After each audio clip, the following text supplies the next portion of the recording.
For the first time in decades, tidal flows are about to return to the Southern Suisun Marsh.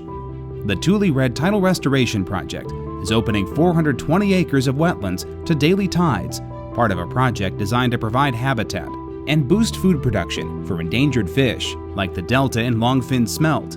Restoration in the delta and the marsh, we're the largest estuary on the west coast. And this area is the nursery for the fisheries. This is really reconnecting the floodplain to this river and delta estuary and allowing food production, primary food production for some of the native fish in particular.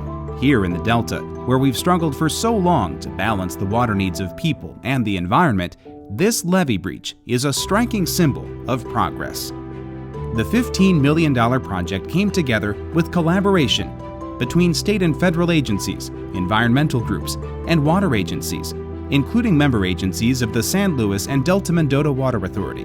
For them to all work together and do something like this, it's just absolutely incredible. I think it's the momentum from the success of this project here is going to take us places.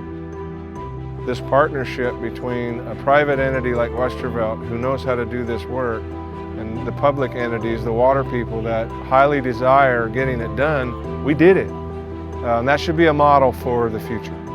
There's much more work to do in the Delta, but the Tule Red project shows what's possible in the years ahead with the power of partnership. And the Delta is a linchpin for water supply in California, so our hope is that this leads to a population recovery and that we can continue to have the drinking water we need and the water we need to support agriculture in our state. We are the stewards of the environment, and we need to recognize that projects like this will really help us to not only create a better delta, but really provide that atmosphere, the environment that is needed to maintain the wonderful state that we have.